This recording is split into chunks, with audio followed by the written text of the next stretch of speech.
மக்களாகவே உருவாக்கி கொண்ட ஒரு சட்டம்.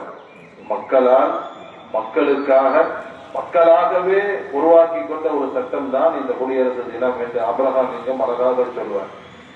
எப்படி சட்டத்தை அமைக்கிறது? ஏன்னா இந்தியா மற்ற நாடுகளை போன்று ஒரு மதத்தை கொண்டவர்கள் அல்ல, மத சார்பற்ற நாடு. எல்லாவித இனத்தை சார்ந்தவர்களும் இந்த இந்தியாவில் இருப்பதன் காரணத்தினால் யாருக்கும் பாதிக்கப்படாத வகையில் சட்டங்களை இயற்ற வேண்டும் என்ற அடிப்படையில் டாக்டர் அம்பேத்கர் ஒரு கூட்டத்தை ஏற்பாடு செய்கிறார்.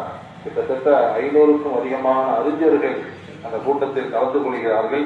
தமிழ்நாட்டிலிருந்து கிட்டத்தட்ட 20-27 மக்கள் செல்கிறார்கள். அதுல மருகும் காயிதே மில்லத் ரஹ்மத்துல்லாஹி அலைஹி அவர்களும் அதில் அடங்குவார்கள். அழகான முறையிலே சட்டம் இயற்றப்படுகிறது.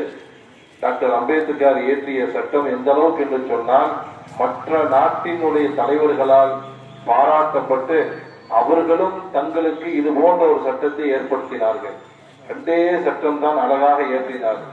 இது மத சார்பற்ற நாடு, தனித்தனி சட்டம் எல்லாம் கிடையாது, எல்லாருக்கும் ஒரே சட்டம், எல்லோருக்கும் ஒரே சட்டம் என்று ஒன்றை கொண்டு வந்தார். 2வது என்றால் இதில் பலதரப்பட்ட மதத்தை சார்ந்த ரிலீஜியன்ஸ் இருப்பதின் காரணத்தினால் அவர்களுடைய மதத்தை பாதிக்காத வகையில் மார்க்க சம்பந்தமாக எது அவங்களுடைய மதம் என்ன சொல்கிறதோ அதை பின்பற்றிக் கொள்ள வேண்டும். பொதுவான சட்டமாக இருந்தால் எல்லோருக்கும் ஒரே சட்டம் தான், அது யாராக இருந்தாலும் சரி என்ற அழகான ஒரு சட்டத்தை டாக்டர் அம்பேத்கர் அவர்கள் கொண்டு வந்தார்கள். இதை மற்ற நாட்டை சேர்ந்தவர்களும் ஏற்றுக்கொண்டு அவர்களை பாராட்டினார்கள் என்பதை எல்லாம் நாம் வரலாற்றிலே நாம் பார்க்கிறோம்.